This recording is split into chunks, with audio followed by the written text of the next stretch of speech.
എല്ലാവർക്കും current affairs സീരീസിലെ പുതിയൊരു ക്ലാസ്സിലേക്ക് സ്വാഗതം. ഇന്ന് നമ്മൾ എടുക്കാൻ പോകുന്നത് കറണ്ട് അഫയറുമായിട്ട് ബന്ധപ്പെട്ട വിയോഗങ്ങളാണ്. കഴിഞ്ഞ വർഷങ്ങളിലൊക്കെ നടന്ന വിയോഗങ്ങളെക്കുറിച്ചാണ് നമ്മൾ ഇന്ന് എടുക്കാൻ പോകുന്നത്. പ്രധാനപ്പെട്ട ആൾക്കാരുടെ വിയോഗങ്ങളും അവരുടെ ബേസിക് ഫാക്റ്റുകളുമാണ് നമ്മൾ ഇന്ന് എടുക്കാൻ പോകുന്നത്. അപ്പം ഇതിനു മുമ്പത്തെ കറണ്ട് അഫയർ സീരീസിൻ്റെ ക്ലാസ്സൊക്കെ നമ്മൾ ഇട്ടിട്ടുണ്ട്. അത് നമ്മുടെ പ്ലേലിസ്റ്റിൽ കയറി കഴിഞ്ഞാൽ കാണാൻ സാധിക്കുന്നതാണ്. അതുപോലെ തന്നെ നമ്മുടെ ടെലഗ്രാം ചാനലിലൂടെ ഒന്ന് ജോയിൻ ചെയ്യാൻ ശ്രമിക്കുക. നമ്മൾ ടെലഗ്രാം ചാനലിൻ്റെ ജോയിനിങ് ലിങ്ക് ഞാൻ കമൻറ്റ് ബോക്സിൽ പിൻ ചെയ്തിടാം. അതുപോലെ തന്നെ ചാനൽ ആദ്യമായിട്ട് കാണുന്ന കൂട്ടുകാരുണ്ടെങ്കിൽ മാക്സിമം സബ്സ്ക്രൈബ് ചെയ്ത് ബെല്ലൈക്കൺ അമർത്തിയിട്ട് തന്നെ കാണാൻ ശ്രമിക്കുക. അപ്പോൾ നമുക്കറിയാം കറണ്ട് അഫയർ സീരീസിൽ 20 മാർക്കാണ് LDC പോലുള്ള എക്സാംസിനൊക്കെ ഉള്ളത്. അപ്പം അതിലൊരു മാർക്ക് വിയോഗങ്ങളുമായിട്ട് ബന്ധപ്പെട്ട കഴിഞ്ഞ കാലഘട്ടങ്ങളിലൊക്കെ, അതായത് കഴിഞ്ഞ വർഷം കഴിഞ്ഞ മാസങ്ങളിലൊക്കെ മരിച്ചവരെക്കുറിച്ചുമൊക്കെ പ്രധാനപ്പെട്ട മരിച്ചവരെക്കുറിച്ചൊക്കെ നമ്മളോട് ചോദിക്കും. അവരുടെ ബേസിക് ഫാക്റ്റും കാര്യങ്ങളും എല്ലാം ചോദിക്കും, PSC ചോദിക്കുന്നുണ്ട്. അപ്പോൾ നമുക്ക് ഓരോരുത്തവരെ പറ്റി നോക്കാം. പ്രധാനപ്പെട്ട ആൾക്കാർ, ഇത് പാർട്ട് 1 പാർട്ട് 2 ആയിട്ട് ചെയ്യാനാണ്. അപ്പോൾ പാർട്ട് 1 നമ്മൾ കുറച്ച് പ്രധാനപ്പെട്ട ആൾക്കാരെ എടുത്തിട്ടുണ്ട്. അപ്പം ആദ്യത്തെ ആളാണ് MS സ്വാമിനാഥൻ. അപ്പോൾ MS സ്വാമിനാഥൻ. അപ്പോൾ MS സ്വാമിനാഥൻ ആരാണ്? നമുക്കെല്ലാവർക്കും അറിയാം. അദ്ദേഹം ഇന്ത്യൻ ഹരിത വിപ്ലവത്തിൻ്റെ പിതാവാണ് MS സ്വാമിനാഥൻ. അപ്പോൾ MS സ്വാമിനാഥൻ ആരാണ്? ഇന്ത്യൻ ഹരിത വിപ്ലവത്തിൻ്റെ പിതാവ്. അതുപോലെ തന്നെ ഡോക്ടർ MS സ്വാമിനാഥൻ്റെ പൂർണ്ണനാമം എന്താണ്? അതായത് ഫുൾ നെയിം എന്താണ്? മങ്കൊമ്പ് സാംബശിവൻ സ്വാമിനാഥൻ. അപ്പോൾ മങ്കൊമ്പ് സാംബശിവൻ സ്വാമിനാഥനാണ് MS സ്വാമിനാഥൻ്റെ പൂർണ്ണരൂപം. അതുപോലെ തന്നെ അദ്ദേഹത്തിന് ലഭിച്ച അവാർഡുകൾ ഏതൊക്കെയാണെന്ന് നോക്കാം. ശാന്തി സ്വരൂപ് ഭട്നഗർ അവാർഡ്. അപ്പോൾ ഏതാണ്? ശാന്തി സ്വരൂപ് ഭട്നഗർ അവാർഡ് 1961 ലഭിച്ചു. അതുപോലെ തന്നെ രമൺ മക്സസെ അവാർഡ് 1961. അതുപോലെ തന്നെ വേൾഡ് ഫുഡ് പ്രൈസ് 1987 ആദ്യ ജേതാവ് കൂടിയാണ് അദ്ദേഹം. അപ്പോൾ ഇത്രയും അവാർഡുകളാണ് ലഭിച്ചത്. അതുപോലെ തന്നെ നമ്മളുടെ കേരള ശാസ്ത്ര പുരസ്കാരം 2021. അപ്പോൾ എന്നാണ് ഇത് ഓർത്ത് വെച്ചോണേ, കേരള ശാസ്ത്ര പുരസ്കാരം 2021, പത്മശ്രീ 1967, പത്മവിഭൂഷൺ 1972, പത്മവിഭൂഷൺ 89 എന്നിവ ലഭിച്ചിട്ടുണ്ട്. അപ്പോൾ അദ്ദേഹത്തിന് ലഭിച്ച പ്രധാനപ്പെട്ട അവാർഡുകൾ ഏതൊക്കെയാണ്?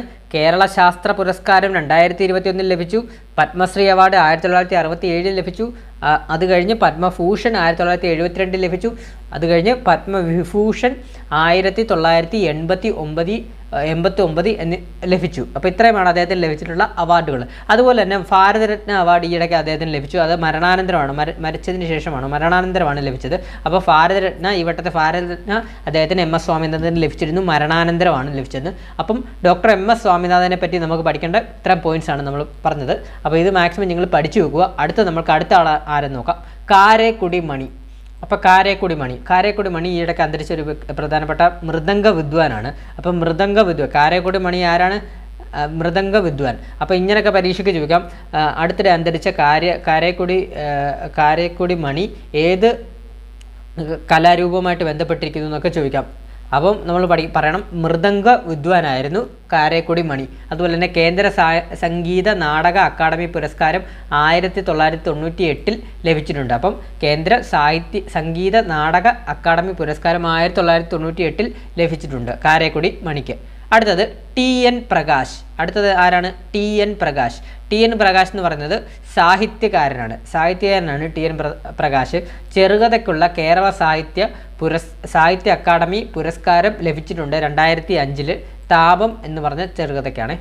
അതുപോലെ തന്നെ ഇനി അടുത്ത് പഠിക്കാൻ പോകുന്നത് വളരെ ഇമ്പോർട്ടൻ്റ് ആയിട്ടുള്ളൊരു വ്യക്തിയാണ് ജസ്റ്റിസ് M ഫാത്തിമ ബീവി. ഇതിൽ നിന്നൊരു മാർക്ക് വളരെയധികം ചോദിക്കാൻ ഭയങ്കരധികം ചാൻസ് കൂടുതലാണ്. ജസ്റ്റിസ് ഫാത്തിമ ബീവി കഴിഞ്ഞ ഈ 2024 തന്നെ നടന്നൊരു എക്സാം ഉണ്ട്. ആ എക്സാമിൽ ജസ്റ്റിസ് M ഫാത്തിമ ബീവിയെക്കുറിച്ച് ചോദിച്ചിട്ടുണ്ട്, ഒരു മാർക്കിന് ചോദിച്ചിട്ടുണ്ട്. അപ്പം ഇത് വളരെയധികം ഇമ്പോർട്ടൻ്റ് ആണ്. ഇനി വരുന്ന എക്സാംസിനെല്ലാം ഇതിനകത്ത് അതായത് ജസ്റ്റിസ് ഫാത്തിമ M ബീവിയെക്കുറിച്ച് ചോദിക്കാൻ വളരെയധികം ചാൻസ് കൂടുതലാണ്. അപ്പം ജസ്റ്റിസ് M ഫാത്തിമ ബീവി ആരാണെന്ന് അറിയണ്ടായേ? മുൻ സുപ്രീം കോടതി ചീഫ് ജസ്റ്റിസ് ആണ് ജസ്റ്റിസ് M ഫാത്തിമ ബീവി. അതുപോലെ തന്നെ സുപ്രീം കോടതിയിലെ ആദ്യ വനിതാ ജഡ്ജി. അപ്പോൾ ഓർത്ത് വെച്ചോണേ, മുൻ സുപ്രീം കോടതി ജസ്റ്റിസ് ആണ് ജസ്റ്റിസ് M ഫാത്തിമ ബീവി. അപ്പോൾ ജസ്റ്റിസ് M ഫാത്തിമ ബീവി ആരാണ്? മുൻ സുപ്രീം കോടതി ജസ്റ്റിസ്. അതുപോലെ തന്നെ സുപ്രീം കോടതിയിലെ ആദ്യത്തെ വനിതാ ജഡ്ജിയാണ്. അപ്പോൾ ഇമ്പോർട്ടൻ്റ് ആണേ. അപ്പോൾ സുപ്രീം കോടതിയിലെ ആദ്യ വനിതാ ജഡ്ജിയാണ് ജസ്റ്റിസ് M ഫാത്തിമ ബീവി. അതുപോലെ തന്നെ നിയമബിരുദം നേടിയ തിരുവിതാംകൂറിലെ ആദ്യ മുസ്ലിം വനിത. അപ്പോൾ എന്തൊക്കെ ഇമ്പോർട്ടൻ്റ് കാര്യങ്ങളാണ് ജസ്റ്റിസ് M ഫാത്തിമ ബീവിയെക്കുറിച്ച് പറയുന്നത്? മുൻ സുപ്രീം കോടതി ജസ്റ്റിസാണ്, സുപ്രീം കോടതിയിലെ ആദ്യത്തെ വനിതാ ജഡ്ജി കൂടിയാണ് ഈ എം ഫാത്തിമ ബീവി. അതുപോലെ തന്നെ നിയമബിരുദം നേടിയ തിരുവിതാംകൂറിലെ ആദ്യ മുസ്ലിം വനിത. അപ്പോൾ എന്തുമാത്രം ഇമ്പോർട്ടൻ്റ് ആണ്, നിയമബിരുദം നേടിയ തിരുവിതാംകൂറിലെ ആദ്യ മുസ്ലിം വനിതയാണ് ജസ്റ്റിസ് എം ഫാത്തിമ ബീവി. അതുപോലെ തന്നെ 1993 കേരള കമ്മീഷൻ ചെയർമാൻ, അതുപോലെ 1993 കേരള പിന്നോക്ക കമ്മീഷൻ ചെയർമാൻ, അതുപോലെ തന്നെ 1993 മുതൽ 1997 വരെ ദേശീയ മനുഷ്യാവകാശ കമ്മീഷൻ അംഗം, അതുപോലെ തന്നെ 1997 മുതൽ 2001 കാലയളവിൽ തമിഴ്നാട് ഗവർണർ, അതുപോലെ തന്നെ തമിഴ്നാട്ടിലെ ആദ്യ വനിതാ ഗവർണർ കൂടിയായിരുന്നു ഈ ജസ്റ്റിസ് എം ഫാത്തിമ ബീവി. അതുപോലെ തന്നെ 2023 കേരള പ്രഭ പുരസ്കാരം ലഭിച്ചു. അപ്പോൾ 2023 ജസ്റ്റിസ് എം ഫാത്തിമ ബീവിക്ക് എന്ത് പുരസ്കാരമാണ് ലഭിച്ചത്? കേരള പ്രഭ പുരസ്കാരം ലഭിച്ചു. പത്തനംതിട്ടയാണ് ജന്മദേശം. അതുപോലെ തന്നെ ജസ്റ്റിസ് എം ഫാത്തിമ ബീവിയുടെ ജീവചരിത്രം നീതിയുടെ ധീരസഞ്ചാരമാണ്. അത് എഴുതിയത് ഡോക്ടർ KT അഷ്റഫാണ്. അപ്പോൾ ഡോക്ടർ KT അഷ്റഫാണ് നീതിയുടെ ധീരസഞ്ചാരം എന്ന ജീവചരിത്രം ജസ്റ്റിസ് എം ഫാത്തിമ ബീവിയെക്കുറിച്ച് എഴുതിയിരിക്കുന്നത്. അതുപോലെ തന്നെ മരിച്ച ദിവസം 2023 നവംബർ 23 അന്തരിച്ചു. ഇത് ഡേറ്റ് അടക്കം ഒരു എക്സാമിന് ചോദിച്ചു, അതുകൊണ്ടാണ് നമ്മൾ ഡേറ്റ് അടക്കം പറയുന്നത്. 2023 November 23 justice M Fathima Beevi അന്തരിച്ചത്. അപ്പം ജസ്റ്റിസ് ഫാത്തിമ ബീവിയെക്കുറിച്ച് ഇമ്പോർട്ടൻ്റ് ആണ്, ഞാൻ ഒന്നുകൂടെ പറയാം. നമ്മുടെ ജസ്റ്റിസ് എം ഫാത്തിമ ബീവി എന്ന് പറഞ്ഞാൽ മുൻ സുപ്രീം കോടതി ജസ്റ്റിസാണ്, സുപ്രീം കോടതിയിലെ ആദ്യത്തെ വനിതാ ജഡ്ജിയാണ്, നിയമബിരുദം നേടിയ തിരുവിതാംകൂറിലെ ആദ്യ മുസ്ലിം വനിത, അതുപോലെ തന്നെ 1993 കേരള പിന്നോക്ക കമ്മീഷൻ ചെയർമാൻ, 1993 മുതൽ 97 വരെ ദേശീയ മനുഷ്യാവകാശ കമ്മീഷൻ അംഗം, 1997 മുതൽ 2001 കാലയളവിൽ തമിഴ്നാട് ഗവർണർ, അതുപോലെ തന്നെ തമിഴ്നാട്ടിലെ ആദ്യ വനിതാ ഗവർണർ കൂടിയാണ് ഈ ജസ്റ്റിസ് എം ഫാത്തിമ ബീവി. അതുപോലെ തന്നെ പത്തനംതിട്ടയാണ് ജന്മദേശം. അതുപോലെ തന്നെ 2023 കേരള പ്രഭ പുരസ്കാരം ലഭിച്ചു. നീതിയുടെ ധീരസഞ്ചാരം എന്ന ജീവചരിത്രം ജസ്റ്റിസ് എം ഫാത്തിമ ബീവിയെ കുറിച്ച് എഴുതിയത് ഡോക്ടർ KT അഷ്റഫാണ്. അതുപോലെ തന്നെ 2023 നവംബർ 23 അന്തരിച്ചു. ക്ലിയർ ആയേ? അപ്പോൾ ഇനി അടുത്ത് നമ്മൾ പഠിക്കാൻ പോകുന്നത് KG ജോർജ് ആണ്. KG ജോർജ് ആരാണ്? മലയാള ചലച്ചിത്ര സംവിധായകനാണ് KG ജോർജ്. അതുപോലെ തന്നെ 2015 JC ഡാനിയൽ പുരസ്കാര ജേതാവാണ് KG ജോർജ്. അപ്പോൾ 2015 JC ഡാനിയൽ പുരസ്കാര ജേതാവാണ് KG ജോർജ്. അതുപോലെ തന്നെ KG ജോർജിൻ്റെ ആത്മകഥ എന്ന് പറയുന്നത് ഫ്ലാഷ് ബാക്ക് എൻ്റെയും സിനിമയുടെയും എന്ന ആത്മകഥ ആരുടെയാണ്? KG George. ക്ലിയർ ആയേ? നമുക്ക് അടുത്തതിലോട്ട് പോവാം. അടുത്തതും വളരെ ഇമ്പോർട്ടൻ്റ് ആയിട്ടുള്ളൊരു ഒരു അമ്മയാണ്, അതായത് കാർത്യായനി അമ്മ എന്നാണ് പറയുന്നത്. വളരെ ഇമ്പോർട്ടൻ്റ് ആണ്. അതായത് 5 അക്ഷരലക്ഷം പരീക്ഷയിലെ റാങ്ക് ജേതാവാണ് ഈ കാർത്യായനി അമ്മ. അപ്പം കാർത്യായനി അമ്മ ആരാണ്? അക്ഷരലക്ഷം പരീക്ഷയിലെ റാങ്ക് ജേതാവാണ്. അപ്പോൾ അക്ഷരലക്ഷം എന്താണെന്ന് അറിയണ്ടേ? അക്ഷരം മറന്നുപോയവരെയും അക്ഷരം അറിയാത്തവരെയും അക്ഷരം പഠിപ്പിക്കാൻ വേണ്ടി സാക്ഷരതാ മിഷനാണ് അക്ഷരലക്ഷം പദ്ധതി കൊണ്ടുവന്നത്. അപ്പോൾ ഈ കാർത്യായനി അമ്മയുടെയൊക്കെ ഫോട്ടോ നമ്മളെ പത്രത്തിലെല്ലാം വന്നിട്ടുണ്ട് ഈ അക്ഷരലക്ഷം അവാർഡ് കിട്ടിയപ്പം. അതായത് ഇത്രയേ ഉള്ളൂ, സാക്ഷരതാ മിഷൻ നടത്തുന്ന ഒരു പരീക്ഷയാണ് അക്ഷരം അറിയാത്തവരെ അക്ഷരമൊക്കെ പഠിപ്പിക്കാനുള്ള. ആ പരീക്ഷയിൽ റാങ്ക് നേടിയ ആളാണ് ഈ നമ്മുടെ കാർത്യായനി അമ്മ. അപ്പോൾ ക്ലിയർ ആയി? അതുപോലെ തന്നെ രാജ്യത്തെ ഏറ്റവും പ്രായം കൂടിയ സാക്ഷരതാ പഠിതാവാണ്. മനസ്സിലായില്ലേ? രാജ്യത്തെ ഏറ്റവും പ്രായം കൂടിയ സാക്ഷരതാ പഠിതാവാണ് ഈ കാർത്യായനി അമ്മ. അപ്പോൾ ഇമ്പോർട്ടൻ്റ് ആണ്, നമുക്ക് ഒരു മാർക്ക് ചോദിക്കാൻ ചാൻസ് കൂടുതലാണ് പരീക്ഷയ്ക്ക്. 2019 നാരീശക്തി പുരസ്കാരം ലഭിച്ചു. 2019 നാരീശക്തി പുരസ്കാരം ലഭിച്ചു. അതുപോലെ തന്നെ കോമൺവെൽത്ത് ലേണിംഗ് ഗുഡ്വിൽ അംബാസഡറായി തിരഞ്ഞെടുക്കപ്പെട്ടിട്ടുണ്ട്. അപ്പം നിസ്സാരക്കാരിയല്ല, കോമൺവെൽത്ത് ലേണിംഗ് ഗുഡ്വിൽ അംബാസഡറായി തിരഞ്ഞെടുക്കപ്പെട്ടിട്ടുണ്ട് നമ്മുടെ കാർത്യായനി അമ്മയെ. അതുപോലെ തന്നെ 2023 റിപ്പബ്ലിക് ദിന പരേഡിൽ കേരളം അവതരിപ്പിച്ച ടാബ്ലോയിൽ കാർത്യായനി അമ്മയുടെ ശില്പം ഉൾപ്പെടുത്തിയിരുന്നു. ഇതൊക്കെ ചിലപ്പോൾ സ്റ്റേറ്റ്മെൻ്റ് ആയിട്ടൊക്കെ കറണ്ട് അഫെയർ ചോദിക്കാൻ ചാൻസ് കൂടുതലാണ്. അപ്പം നമ്മൾ ഒന്നുകൂടെ അറിഞ്ഞിരിക്കണം. ഞാൻ ഒന്നുകൂടെ പറയാം. കാർത്യായനി അമ്മ അക്ഷരലക്ഷം പരീക്ഷയിലെ റാങ്ക് ജേതാവാണ് കാർത്യായനി അമ്മ. രാജ്യത്തെ ഏറ്റവും പ്രായം കൂടിയ സാക്ഷരതാ പഠിതാവാണ് കാർത്യായനി അമ്മ. 2019 നാരീശക്തി പുരസ്കാരം ലഭിച്ചു. അതുപോലെ തന്നെ കോമൺവെൽത്ത് ലേണിംഗ് ഗുഡ്വിൽ അംബാസഡറായി തിരഞ്ഞെടുക്കപ്പെട്ടിട്ടുണ്ട്. അതുപോലെ തന്നെ 2023 റിപ്പബ്ലിക് ദിന പരേഡിൽ കേരളം അവതരിപ്പിച്ച ടാബ്ലോയിൽ കാർത്യായനി അമ്മയുടെ ശില്പം ഉൾപ്പെടുത്തിയിരുന്നു. ക്ലിയർ ആയേ? അപ്പോൾ ഇത്രയുമാണ്. അടുത്തത് നമ്മൾ എം വി ശങ്കരൻ. അപ്പോൾ എം വി ശങ്കരൻ എന്നുള്ളത് അദ്ദേഹത്തിനെ വിളിക്കുന്നത് അദ്ദേഹം ഒരു സർക്കസ് കലാകാരനാണ്. അപ്പോൾ എം വി ശങ്കരൻ ആരാണ്? സർക്കസ് കലാകാരനാണ്. മൂർക്കോത്ത് വേങ്ങക്കണ്ടി ശങ്കരൻ എന്നാണ് പൂർണ്ണനാമം. അപ്പോൾ എം വി ശങ്കരൻ ആരാണ്? സർക്കസ് കലാകാരനാണ്. മൂർക്കോത്ത് വേങ്ങക്കണ്ടി ശങ്കരൻ എന്നാണ് പൂർണ്ണനാമം. അതുപോലെ തന്നെ ജെമിനി സർക്കസിൻ്റെ സ്ഥാപകൻ. അപ്പോൾ നിങ്ങൾക്ക് മനസ്സിലായി, ജെമിനി സർക്കസിൻ്റെ സ്ഥാപകനാണ് എം വി ശങ്കരൻ. അപ്പോൾ ഓർത്തു വെച്ചോ, ജെമിനി സർക്കസിൻ്റെ സ്ഥാപകനാണ് ഈ എം വി ശങ്കരൻ. ക്ലിയറായി? അപ്പോൾ അടുത്ത ആളിലോട്ട് പോകാം. അടുത്ത ആൾ പി വത്സല. നമുക്കറിയാം, മലയാള സാഹിത്യകാരിയാണ് പി വത്സല. നമുക്കെല്ലാവർക്കും അറിയാം. എഴുത്തച്ഛൻ പുരസ്കാരം നമ്മൾ പഠിച്ചതാണ്. എഴുത്തച്ഛൻ പുരസ്കാരം 2021 ലഭിച്ചത് പി വത്സലയ്ക്കാണ്. അപ്പോൾ പി വത്സലയ്ക്ക് ലഭിച്ച അവാർഡുകൾ ഏതൊക്കെയാണെന്ന് നോക്കാം. എഴുത്തച്ഛൻ പുരസ്കാരം 2021, കേരള സാഹിത്യ അക്കാദമി വിശിഷ്ടാംഗത്വം, അതുപോലെ തന്നെ കേരള സാഹിത്യ അക്കാദമി പുരസ്കാരം 1976 ലഭിച്ചു. നോവല് നിഴലുറങ്ങുന്ന വഴികൾ, അതുപോലെ തന്നെ പത്മപ്രഭ അവാർഡ് 2005 ലഭിച്ചു. സംസ്ഥാന ബാലസാഹിത്യ അവാർഡ് 2004 കൃതി എന്താണ്? പുലിക്കുട്ടൻ എന്ന കൃതിക്ക് ലഭിച്ചു. അപ്പം എന്നിവയാണ് ലഭിച്ചിട്ടുള്ള അവാർഡുകൾ. അതുപോലെ തന്നെ നമ്മുടെ പി വത്സല 2010 മുതൽ 2011 കാലയളവിൽ കേരള സാഹിത്യ അക്കാദമി പ്രസിഡന്റ് ആയിരുന്നു ഈ പി വത്സല. അതുപോലെ തന്നെ പ്രധാന രചനകളൊക്കെ ഒന്ന് ജസ്റ്റ് ഓർത്തിരുന്നു. നെല്ലെന്ന് പറഞ്ഞ പ്രധാന രചനകൾ നെല്ല്, അതുപോലെ തന്നെ തകർച്ചയായിരുന്നു ആദ്യ നോവൽ. അപ്പോൾ നെല്ല്, തകർച്ച, ആഗ്നേയം, അതുപോലെ തന്നെ കനൽ, ചാവേറ്, നിഴലുറങ്ങുന്ന വഴികൾ, അതുപോലെ തന്നെ റോസ്മേരിയുടെ ആകാശങ്ങൾ. ഇനിയുണ്ട്, ഇത് പ്രധാനപ്പെട്ടത് മാത്രമേ നമ്മൾ പറയുന്നുള്ളൂ. അതുപോലെ തന്നെ യാത്രാവിവരണം ഒരെണ്ണം എഴുതിയിട്ടുണ്ട്. അതായത് വേറിട്ടൊരു അമേരിക്ക എന്നാണ് യാത്രാവിവരണത്തിൻ്റെ പേര്. പി വത്സല എഴുതിയ യാത്രാവിവരണമാണ് വേറിട്ടൊരു അമേരിക്ക. അതുപോലെ തന്നെ ഉഷാറാണി, അമ്മുത്തമ്മ എന്നിവ പി വത്സലയുടെ ബാലസാഹിത്യമാണ്.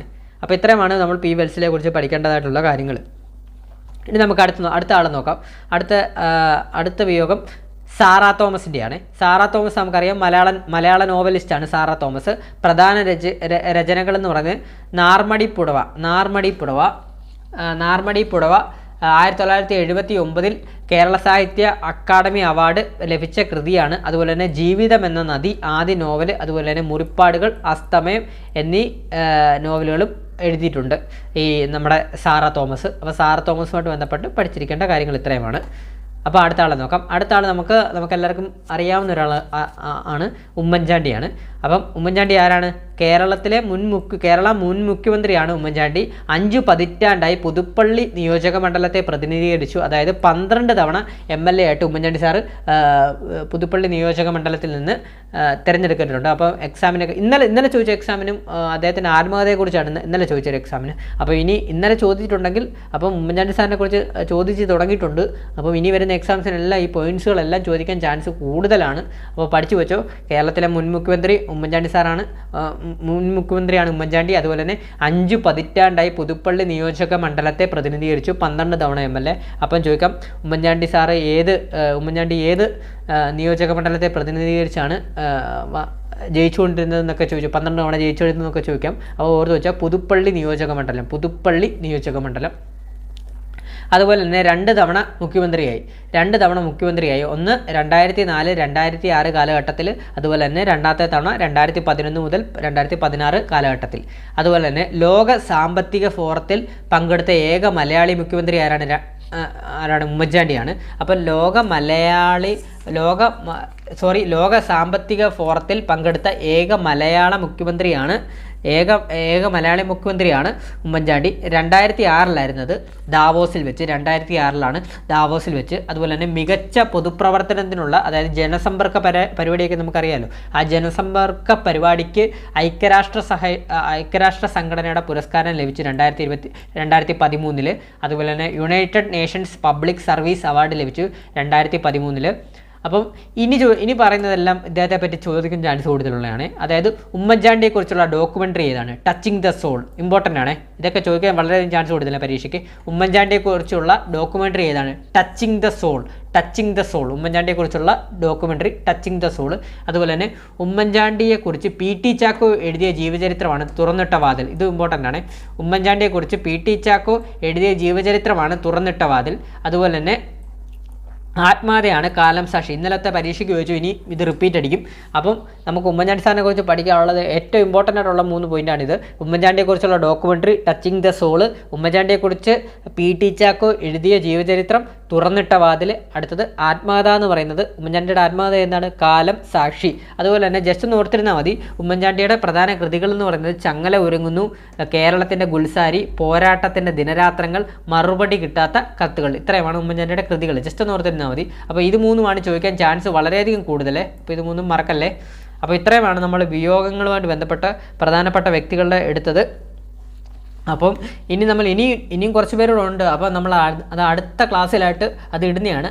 അപ്പം ഇന്നത്തെ ക്ലാസ് എല്ലാവർക്കും ഇഷ്ടപ്പെട്ടിട്ടുണ്ടെങ്കിൽ മാക്സിമം ലൈക്ക് ചെയ്ത് തന്നെ സപ്പോർട്ട് ചെയ്യുക. അപ്പം മാക്സിമം നിങ്ങൾ ലൈക്ക് ചെയ്യുക, അതുപോലെ തന്നെ അഭിപ്രായങ്ങൾ കമൻറ്റ് ചെയ്യുക. അതുപോലെ തന്നെ മുമ്പത്തെ ക്ലാസ്സുകളൊക്കെ കാണാൻ താല്പര്യമുള്ളവർ നമ്മുടെ കറണ്ട് അഫയേഴ്സ് സീരീസിൻ്റെ പ്ലേലിസ്റ്റിൽ കയറി കാണാൻ സാധിക്കുന്നതാണ്.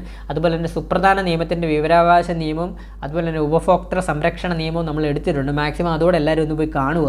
നമ്മൾ വളരെ ലളിതമായിട്ടാണ് എടുത്തിരിക്കുന്നത്. അപ്പോൾ മാക്സിമം നിങ്ങൾക്ക് മനസ്സിലാവുന്ന രീതിയിലാണ്. അപ്പോൾ എല്ലാവരും ഒന്ന് പോയി കാണുക.